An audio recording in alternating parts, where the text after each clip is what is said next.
Hold on, hold your horses guys. बहुत सारी चीजें आपको बतानी है Vivo X200 FE के बारे में। आपने काफ़ी सारी अनबॉक्सिंग वीडियोस देखी होगी, कंफ्यूजन रहेगा, आप डिसाइड नहीं कर पा रहे होगे कि ये फ़ोन एग्जैक्टली लेना चाहिए नहीं लेना चाहिए, इसके अलावा कौन सा लेना चाहिए, बजट बढ़ाना चाहिए घटाना चाहिए। डोंट वरी, हमने इसको बहुत डिटेल में टेस्ट किया है और काफ़ी सारी ऐसी चीज़ें निकली है जो मैं गारंटी देता हूँ आपको दूसरे अनबॉक्सिंग वीडियोज से नहीं पता चली होगी, जो आज आपको पता चलेगी। और हमारा वर्डिक्ट जो कंक्लूजन पार्ट है उसको बिल्कुल भी मिस मत करना, क्योंकि ये जो रिव्यू होने वाला है वो बहुत डिटेल में होने वाला है। आगे बढ़े उससे पहले आपको क्या करना है, चैनल को सब्सक्राइब करिए अगर आप नए हैं तो, क्योंकि ऐसे लेटेस्ट रिव्यूज आपको मिलेंगे। लाइक शेयर करिए और कमेंट में अपनी राय इस फोन के बारे में जरूर देना। अब देखिए, सबसे पहले डिस्प्ले की बात करेंगे तो हमें पता है ये एक कॉम्पैक्ट स्मार्टफोन है। 6.31 इंच की आपको डिस्प्ले मिलती है, तो वन हैंड यूसेज के लिए ये काफ़ी इंटरेस्टिंग है। मुझे बहुत अच्छा लगा इसका इन हैंड फील। और 1.5 के रेजोल्यूशन है, एमोलेड डिस्प्ले है, स्क्रीन टू बॉडी रेशियो का बहुत इंप्रेसिव है, 94% तक है, बेजल्स कम है, मतलब चीन काफ़ी कम है, पंच होल बहुत छोटा है, स्क्रीन गार्ड लगा कर दिया है, शॉर्ट सेंसेशन की आपको डिस्प्ले पे प्रोटेक्शन देखने को मिलती है। बस एक फीडबैक यहाँ पर वीवो को ये है कि होप के फ्यूचर में वो गोरिल्ला ग्लास की प्रोटेक्शन दिया करे तो बेटर रहेगा। जनरली वैसे भी शॉर्ट से इतनी कोई कंप्लेंट्स नहीं है। और ये फ्लैट डिस्प्ले तो बहुत अच्छा है, उन्होंने कर्व नहीं रखा, फ्लैट रखा, क्योंकि जनरली कॉम्पैक्ट में फ्लैट ही अच्छा लगता है। और यहाँ पर आपको जो हाई ब्राइटनेस मोड मिलती है वो भी अच्छी है, 1800 निट्स की है, और जो पीक ब्राइटनेस है वो 5000 निट्स की। इसकी आउटडोर विजिबिलिटी सनलाइट में बहुत बढ़िया थी। वैसे अभी मुंबई में तो रेनी सीजन है तो बादल छाए हुए हैं, लेकिन हमने आउटडोर में टेस्ट किया है, डिस्प्ले काफ़ी विजिबल है। इसके जो व्यूइंग एंगल से, मतलब अगर आप ऐसे स्टीप रख के भी क्यों ना देख लेंगे, पैनल बहुत अच्छा है, सब कुछ एकदम क्लियरली दिखाई देता है। और जो मल्टीमीडिया एक्सपीरियंस है ना वो भी बहुत अच्छा है।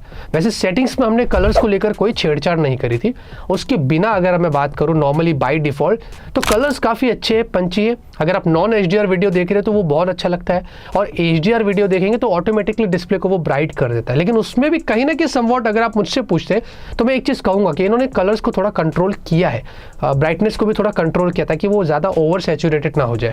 तो ये कहीं ना कहीं डिस्प्ले अच्छा है, ब्लैक बहुत अच्छे से लगते हैं, वाइट अच्छे लगते हैं। तो काम यहाँ पर मैं जनरली अगर कहूँ तो काफ़ी अच्छा किया गया है। वैसे आपको इसमें 2160 हर्ट्ज स्पीड WMB है, इसमें लो ब्राइटनेस फ्लिकरिंग इशूज़ हमने यहाँ पर वैसे कुछ जनरली नोटिस नहीं किया। और साथ ही साथ नेटफ्लिक्स पर HDR स्पेशल ऑडियो का आपको सपोर्ट है, प्राइम वीडियो पर आपको फुल HD का सपोर्ट है, तो ये चीज़ आपको यहाँ पर मिलती है। और हाँ, सेटिंग्स में वैसे ये 1.5 के रेजोल्यूशन वाला डिस्प्ले, तो आपको दो ऑप्शंस मिल जाते हैं, फुल HD और 1.5 के। ईदर ऑफ द वे आप स्विच कर सकते हैं, समवॉट कहीं ना कहीं आप अपनी बैटरी लाइफ को सेव कर सकते हैं। और साथ में एक और चीज़ ये भी मुझे अच्छी लगी कि ये जो डिस्प्ले पैनल है ना वो अच्छा है, ये LTPO है, LTPS नहीं है। LTPO जनरली फ्लैगशिप फोन्स में होता है, इसमें 1 हर्ट्ज से 120 हर्ट्ज के बीच में अडेप्टिवली ये सिंक करता है। हमने यहाँ पर एक ऐप डाल के डेवलपर मोड से पता करा, जब इसको आइडल छोड़ते हैं तो ये 1 हर्ट्ज और 30 के बीच में वैसे फ्लक्चुएट कर रहा है, ये बग है, बट स्टिल 1 हर्ट्ज तक चला जाता है। तो ये जनरली एक LTPO डिस्प्ले है जो उन्होंने यहाँ पर दिया है। तो जनरली दोस्तों मैं जितना भी कहूँगा प्राइस के हिसाब से डिस्प्ले अच्छा है, और आपका एक्सपीरियंस जितना हमारा अच्छा हुआ है उम्मीद करते हैं कि आपका भी वैसे ही होगा। अब सॉफ्टवेयर की बात करते तो काफ़ी सारी चीज़ें आपको बतानी है। एक तो इसमें है FunTouch OS 15, Android 15। FunTouch OS मुझे इतना पसंद नहीं आता है, क्योंकि जनरली जब आप UI यूज़ करते हैं, लॉन्ग टर्म तक आप यूज़ करेंगे तो आपको पता चलेगा। आप मुझ पर ट्रस्ट करिए, इनके UI में हल्का सा जिटर रहता है, स्मूथनेस इतनी अच्छी नहीं होती है डे टू डे लाइफ में। चाहे कितना भी अच्छा परफॉर्मेंस, मतलब चिपसेट इसमें क्यों ना लगा हो, कितना भी ज़्यादा रैम और स्टोरेज क्यों ना हो, ऑप्टिमाइजेशन मैटर्स। इसमें इतना खास ऑप्टिमाइजेशन नहीं है, सॉफ्टवेयर से मैं इतना खुश नहीं हूँ। ये मैंने पहले भी FunTouch OS के फ़ोन्स में आपको बताया था। मैं One UI यूज़ करता हूँ, शायद इसलिए मुझे वो ज़्यादा स्मूथ लगता है, और जब मैं FunTouch OS पे स्विच किया, ये भी एक वजह हो सकती है। लेकिन मेरे हिसाब से प्राइस के हिसाब से जो आपको स्मूथनेस मिलनी चाहिए UI में, वो डे टू डे लाइफ में वैसी नहीं होती है। बहुत सारी चीज़ें ट्विक करनी पड़ेगी, जब जाके थोड़ा एक्सपीरियंस आप बेटर कर सकते हैं। खैर ये तो रही ऑप्टिमाइजेशन और UI की बात, लेकिन अगर ब्लोटवेयर्स की बात करें तो आपको सर्टन ऐप्स यहाँ पर मिल जाते हैं जो कि अननेसेसरी है। आपको ऐप स्टोर के इनके खुद के नोटिफिकेशंस आते हैं, बड़ा दिमाग खराब करते हैं। लॉक स्क्रीन के ऊपर आपको पोस्टर मिलता है जो कि प्राइस के हिसाब से नहीं होना चाहिए, मतलब अननेसेसरीली ऐसे अलते बलते वॉलपेपर्स आते रहते हैं जो कि आप सब डिसेबल कर सकते हैं, ऐप्स को निकाल सकते हैं, लेकिन ये पहले ही ना हो इन द फर्स्ट प्लेस, क्योंकि आपका ये phone close to flagship phone है, फ्लैगशिप चिपसेट दी गई है आपने। कैसे हो सकता है ऐसे 50,000 के फ़ोन में ये सारी चीज़ें ना करो तो बेटर रहेगा। बाकी थैंकफुल इसमें हॉट ऐप्स हॉट गेम्स नहीं था, तो इसको टर्न ऑन करने की सेटिंग्स में जाके कोई ज़रूरत नहीं है। स्टॉक डायलर दिया है, कॉल रिकॉर्डिंग करना है, वो सब कुछ आप कर सकते हैं। और हाँ, इसमें आपको 4 साल की अपडेट्स मिल जाएंगे, 5 साल के सिक्योरिटी पैचेस, तो ये चीज़ अच्छी है। और हमने जब चेक किया था तो एक अपडेट आया था इसमें, उन्होंने जून सिक्योरिटी पैच अपडेट कर दिया था, तो ये चीज़ यहाँ पर है। और हमें डेफिनेटली पता है कि वीवो के आईक्यू के फ़ोन्स में अपडेट्स में ज़्यादा जनरली कोई कंप्लेंट्स नहीं रहते, बट यूआई को थोड़ा और ऑप्टिमाइज़ करें तो बेटर रहेगा। अगस्त में बोल रहे कि ओरिजिन ओएस के साथ थोड़ा मर्जिंग हो रहा है, पूरा तो नहीं होगा, अगर वो आएगा उसके बाद शायद क्या पता इसमें कुछ इंप्रूवमेंट्स हो सॉफ्टवेयर को लेकर, तो अलग बात है। बैटरी की बात करेंगे दोस्तों, जितना दिखता है उतना मिलता नहीं है, मैं ऐसी शुरुआत में बोल दूंगा, समझदार को इशारा काफ़ी है। जनरली इसमें 6500 mAh की बैटरी, ये कैपेसिटी कम नहीं है, ये बहुत ज़्यादा है। अच्छी बात ये लगी कि कॉम्पैक्ट फ़ोन में भी उन्होंने इतनी बड़ी कैपेसिटी की बैटरी मैनेज करी है, तो ये अप्रिशिएटिंग बात है। लेकिन थोड़ी चीज़ें जिसको आपको समझना है। अब चार्जिंग की बात करें तो 90 वॉट का चार्जिंग का सपोर्ट है और बॉक्स में चार्जर दिया गया है, तो उसमें कोई प्रॉब्लम नहीं है।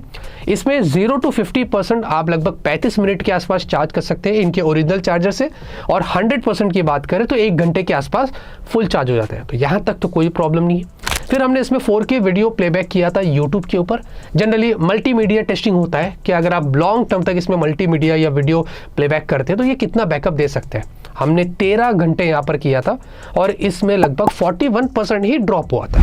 मैं काफ़ी इंप्रेस्ड हो गया, क्योंकि जनरली मैं फ़ोन्स देखता हूँ जो 50 के ऊपर, कभी कभी 55-59 तक चले जाते, बट ये सिर्फ 41% ड्रॉप हुआ, तो मुझे बहुत अच्छी लगी इसकी बैटरी। यानी कि मल्टीमीडिया में आप इस फ़ोन को पूरा दिन यूज़ कर सकते हैं, कोई कंप्लेंट्स नहीं है। लेकिन अगर आप थोड़ा सा और हैवी टास्क सोच रहे हैं कि मैं इस पर कर लूँ, तो वहाँ थोड़ी सी गड़बड़ी है।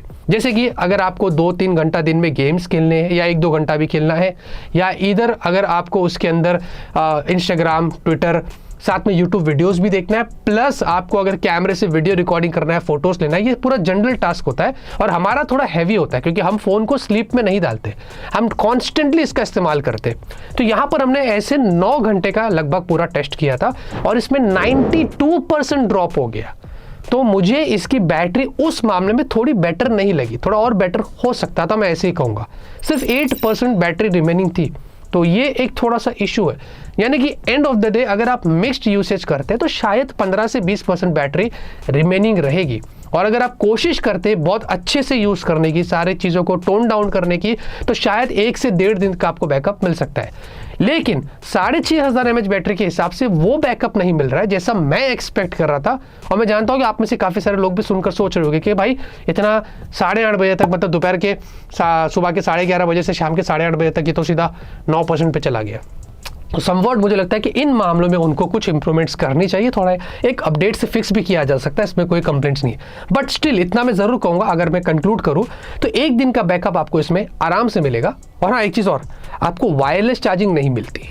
कैमरे की तरफ आते हैं दोस्तों, जो कि सबसे बढ़िया पार्ट है इस फ़ोन का। लेकिन अब बात करते हैं परफॉर्मेंस की। अब जो चिपसेट है यहाँ पर वो सेम है वीवो के जो T4 अल्ट्रा में मिल रही है, डायमेंसिटी 9300+। ऑन पेपर्स ये चिपसेट अच्छी है, कोई कंप्लेंट्स नहीं है, 4nm पर आपको मिलती है। बट हाउएवर मेरी एक्सपेक्टेशंस थोड़ी ज़्यादा थी। अब मुझे पता नहीं, शायद आप लोग मुझसे सहमत हो गया नहीं होगे, बट एज अ रिव्यूअर मैं एक्सपेक्ट कर रहा था कि भाई एटलीस्ट अगर इस प्राइस रेंज पे स्नैपड्रैगन 8 एलीट वगैरह देते ना तो थोड़ा और मज़ा आता था। बट हमें पता है कि वीवो वैसा नहीं करेगा, कॉस्ट कटिंग होती है, और साथ में हमें पता है कि इनकी जो ट्यूनिंग होती है कैमरे से रिलेटेड वो मीडियाटेक से वो प्रॉपर करते हैं। एनीवेज, तो ये सारे रीज़न हो सकते हैं, बट स्टिल मेरी एक्सपेक्टेशंस थोड़ी हाई थी। हावेवर अगर इस चिपसेट की बात करें जो अब दी गई है, इसमें जो एंटूटू स्कोर है वो क्लोज टू 1.8 मिलियन के आसपास है, जो कि मुझे अच्छे लगे। मतलब नॉट बैड, इतना बढ़िया आपको एंटूटू स्कोर्स मिल रहे, फ्लैगशिप लेवल आपको यहाँ पर परफॉर्मेंस दी गई है। और एंटूटू के वक्त हमने थोड़ा हीट वगैरह किया तो 45 डिग्री सेल्सियस हीट हुआ था, नॉट बैड। हाँ, क्योंकि हमारा जो इन रूम टेम्परेचर भी होता है ना वो 29-30 डिग्री होता है। हम सारे AC वेसी ऑफ करके रूम वगैरह बंद करके अच्छे से टेस्ट करते हैं, तो ये मुझे सही लगा। और उसके बाद फिर हमने CPU थ्रॉटल किया। अच्छा, CPU थ्रॉटल के पहले स्कोर्स की बात करें, हमने 2 तरीके से किया। पहला एक किया तो वो अराउंड 73% आया, और दूसरा किया तो 95% आया। ऑल इन ऑल हम ये यहाँ से कंक्लूड कर सकते हैं कि इसमें थ्रॉटलिंग के इश्यूज़ नहीं है। बार्स जनरली ग्रीन रहते हैं, थोड़ा बहुत येलोइश हो जाता है, बट स्टिल यहाँ पर काम अच्छा है, थ्रॉटलिंग के इश्यूज़ यहाँ पर नहीं है। बट CPU थ्रॉटल के दौरान ये 49 डिग्री सेल्सियस हीट हो गया था। मैं थोड़ा सरप्राइज्ड हो गया, जनरली वैसे इतना होना नहीं चाहिए था, बट ये हो गया। फिर हमने सोचा थोड़ा और टाइम देते हैं, हमने बीच में गीक बेंच किया। गीक बेंच के सिंगल कोर, मल्टी कोर मुझे अच्छे लगे। हमने थोड़ा और स्ट्रेस डाला, 3D Mark के ऊपर हमने जब टेस्टिंग करी तो स्टेबिलिटी ठीक थी अराउंड 60% के आसपास, लेकिन यहाँ पर भी 48 डिग्री सेल्सियस ये हीट हो गया था। तो इससे समवॉट एक चीज़ कंक्लूड हो रही है कि ये चिपसेट पे अगर आप बहुत ज़्यादा स्ट्रेस डालते हैं तो, नॉर्मली नहीं, अगर आप ज़्यादा स्ट्रेस डालेंगे तो ये गर्म हो जाती है, इसका नेचर है। मैंने सर्टन मीडियाटेक के चिपसेट्स देखा हो जो गर्म होते हैं। इनफैक्ट मीडियाटेक तो छोड़ो, स्नैपड्रैगन के भी कुछ चिपसेट्स है। इनफैक्ट स्नैपड्रैगन 8 एलीट की भी अगर बात कर ले तो वो भी बहुत गर्म होता है, उसको तो मैंने 50 डिग्री के ऊपर जाते हुए देखा हो। तो कोई भी दूध का धुला नहीं है। लेकिन यहाँ पर भी कुछ चीज़ें हैं जो आपको मैं आपकी आंखें खोल रहा हूँ कि हाँ ये चिपसेट गर्म होती है, जो आपको समवॉट समझना पड़ेगा। उसी के साथ अगर और थर्मल्स में कुछ ऐड कर लो तो एक चीज़ मुझे अच्छी लगी कि हमने इसमें 4K वीडियो रिकॉर्डिंग किया और वो लगभग 1 घंटा किया कैमरे से, और ये around 45 degree Celsius on average यहाँ पर ये हीट हुआ था। तो ये एक्सेप्टेबल है, मैनेजेबल है, क्योंकि भाई आप पूरा कैमरे में 4K वीडियो रिकॉर्डिंग कर रहे हैं, वो भी 1 घंटा कर रहे हैं, और ऊपर से AC वेसी सब कुछ ऑफ है, फिर भी 45 डिग्री मैनेज किया, तो मैं इसको एक्सेप्ट करता हूँ, मुझे कोई कंप्लेंट्स नहीं है। अच्छा, उसके अलावा अगर गेमिंग की बात करें तो BGMI में आपको सिर्फ 90 FPS मिलता है। तो वैसे भी ये गेमिंग फोन है नहीं, उन्होंने गेमर्स को टारगेट तो किया नहीं, ये कैमरा सेंट्रिक फोन है। स्टिल यहाँ पर आपको स्मूथनेस अच्छी मिलती है, फ्रेम रेट्स में ज़्यादा कुछ फ्लक्चुएशंस नहीं है, गेम प्ले स्मूथ है, और उसमें ज़्यादा हीट नहीं हुआ। हमने 1-1.5 घंटा खेला, 41-42 डिग्री सेल्सियस पे था। कॉल ऑफ ड्यूटी भी आपको 120 FPS मिलता है, इसमें भी ज़्यादा हीट नहीं हुआ था। लेकिन जेंशिन इम्पैक्ट की अगर बात करें, थोड़ा अगर हैवी गेम खेलते हैं, यहाँ पर थोड़े प्रॉब्लम्स है। वैसे 60 FPS कॉन्स्टेंट रहता है, लेकिन ये फ्लक्चुएट हो जाता है बीच बीच में, बट इसमें हमने 1.5 से 2 घंटा खेला और 45 डिग्री के ऊपर चला गया था। तो कहीं ना कहीं एक चीज़, जैसे कि मैंने आपको पहले बताया कि अगर आप ज़्यादा स्ट्रेस डालते हैं, कुछ करते हैं तो ये गर्म हो जाता है। तो ये जेंशिन इम्पैक्ट में सामने निकल कर है। तो आपको थोड़े गेम्स को भी सेट करके खेलना पड़ेगा, तो आपको लगेगा कि ये फ़ोन ज़्यादा गर्म नहीं हो रहा है। एक और चीज़ ऐड कर लूँ तो हम जनरली भी ऑफिस में जब फ़ोन यूज़ कर रहे थे, एक दूसरे को जब पास कर रहे थे ऐसे, तो जब सामने वाला बंदा लेता था तो पूछता था ये गर्म क्यों हो रहा है, जनरली भी वार्म हो जाता है। तो ये एक थोड़ा चीज़ है जो हो सकता है, मुंबई में गर्मी है शायद उस वजह से भी हो सकता है, बट एक चीज़ मैंने ये भी नोटिस किया था। अच्छा, LPDDR5X और UFS 3.1, LPDDR5X से कोई कंप्लेंट नहीं है, लेकिन प्राइस के हिसाब से एटलीस्ट UFS 4 होना चाहिए था, ये मैं एक्सपेक्ट करता हूँ, जो उन्होंने यहाँ पर नहीं किया। कॉस्ट कटिंग यहाँ पर थोड़ी हुई है। अब 50,000 के ऊपर UFS 3.1 एक्सेप्टेबल नहीं है, 30-40 में तो हम कर भी लेते। स्टिल यहाँ पर UFS के स्कोर्स वगैरह अच्छे थे, लेकिन साथ में अगर मेमोरी मैनेजमेंट की बात करें तो मल्टीटास्किंग इसका एक्सपीरियंस अच्छा है, ऐप ओपन क्लोज वगैरह ये सब कुछ बढ़िया है। हमने 10 मिनट बाद आकर चेक किया तो सारे ऐप्स मेमोरी में रहते हैं, तो उसका रैम मैनेजमेंट भी अच्छा है, तो उसमें कोई खास यहाँ पर कंप्लेंट्स नहीं थी। अब सबसे अच्छे पार्ट की बात करते हैं तो वो है इसका कैमरा। 50 मेगापिक्सल आपको रियर कैमरा है, सोनी IMX 921 सेंसर यूज़ किया गया है। ये OIS के साथ आता है, फिर 8 का अल्ट्रा वाइड है। वैसे चलो ठीक है, हाँ अभी इतना भी ज़्यादा एक्सपेक्टेशन हम रखते नहीं है, लेकिन स्टिल 50 का अल्ट्रा वाइड होता है, कुछ और होता तो अलग बात होती। बट एनीवेज 8 मेगापिक्सल का आपको अल्ट्रा वाइड मिलता है, और 50 का आपको यहाँ पर एक और पेरिस्कोप सेंसर है। ये सोनी IMX 882 वाला है, और यहाँ पर भी आपको OIS मिलता है। और अच्छी बात है कि जब आप ज़्यादा जूम करते हैं, इसमें अप टू 100 टाइम्स आपको जूम मिलता है, तो छोटा सा विंडो भी आ जाता है ऊपर, जो कि स्टेबलाइजेशन में थोड़ा आपको हेल्प करता है। तो ये चीज़ यहाँ पर लगी हुई है, ताकि रियर में आप 4K 60 FPS पे वीडियो शूट कर सकते हैं। सेल्फी अच्छी है 50 मेगापिक्सल की, और सेल्फी में भी आपको थोड़ा सा वाइड है, एक नॉर्मल और एक और जूम 2x वाला जूम भी मिलता है। तो मुझे अच्छा लगा कि उन्होंने ये तीनों चीज़ ऐड करी है सेल्फी में। ऑब्वियसली कैमरा सेंट्रिक फोन है ना, वीवो के फोन्स में ये सारी चीज़ें रहती है, और सेल्फी में भी आपको 4K 60 FPS पे वीडियो मिल जाता है। देखिए फोटोज बताता हूँ, उसके पहले कुछ बात करते हैं। पोर्ट्रेट में आपको बढ़िया जूम मिलता है, 23 से लेकर 35, 50, 85, 100 mm तक, ये मुझे अच्छा लगा।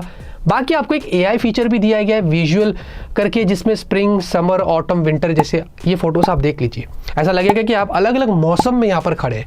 मुझे ये काफ़ी कूल लगा है, हमारी टीम ने इसको काफ़ी इंजॉय किया है, जो आप यहाँ पर देख सकते हैं। उसके अलावा जायस वाला कैमरा है, क्योंकि इसमें जायस का आपको सपोर्ट मिलता है, तो ये मुझे अच्छा लगा। ये फ्लैगशिप्स में होता है वीवो के, जो उन्होंने यहाँ पर दिया है।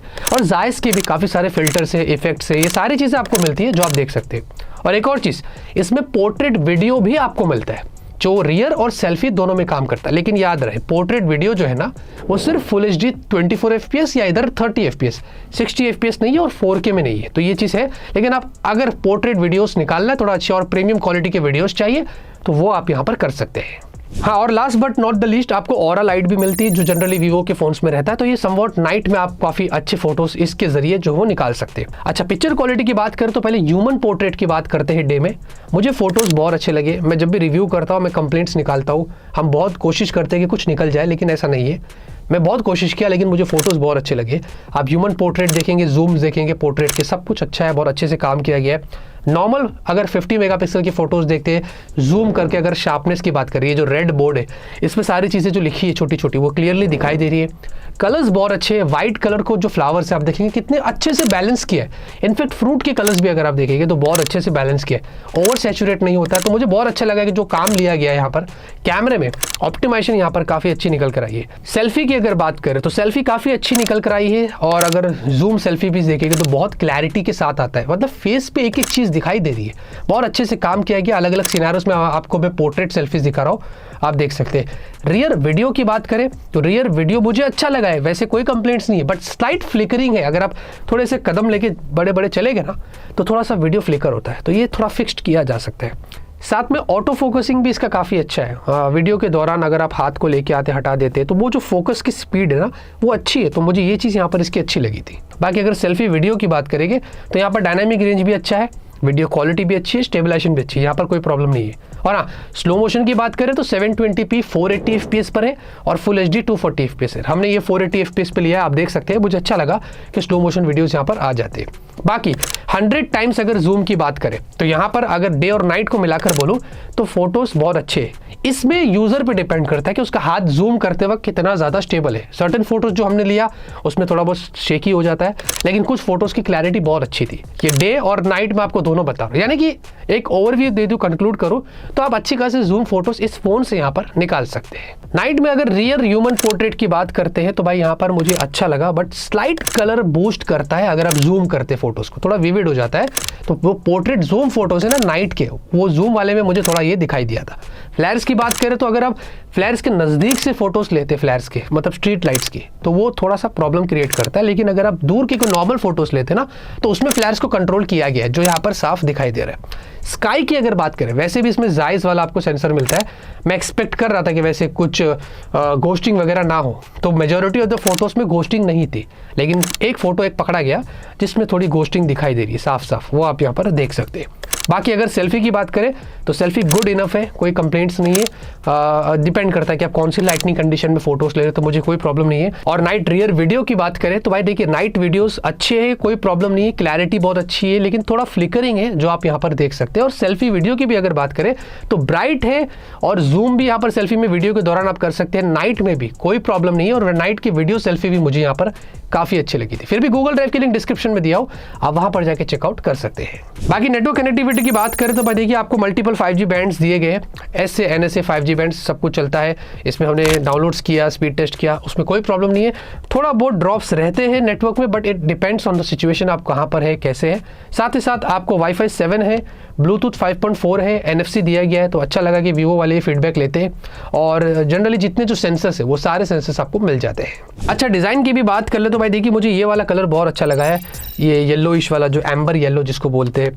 उन्होंने स्लाइट ऐसा इफेक्ट दिया है मैट जैसा, उंगलियों के निशान नहीं पड़ते, ग्लास बैक है, मेटल फ्रेम के साथ है। मुझे ये ब्लैक और येलो का जो कॉम्बिनेशन है वो बहुत अच्छा लगा। इसमें वैसे आपको अलग अलग कलर्स मिलते हैं, तो जो लुक एंड फील है इस फ़ोन का वो बहुत अच्छा है। वीवो का फ़ोन है, दिखने में आता है, तो मुझे वो बहुत अच्छा लगा। बाकी उसके अलावा 192 ग्राम से और 8 mm की थिकनेस, कंसिडरिंग 6500 mAh की बैटरी है, तो इसका जो वेट डिस्ट्रीब्यूशन है, जो थिकनेस है, वो बहुत अच्छे से मेंटेन किया है। मैं काफ़ी इंप्रेस था।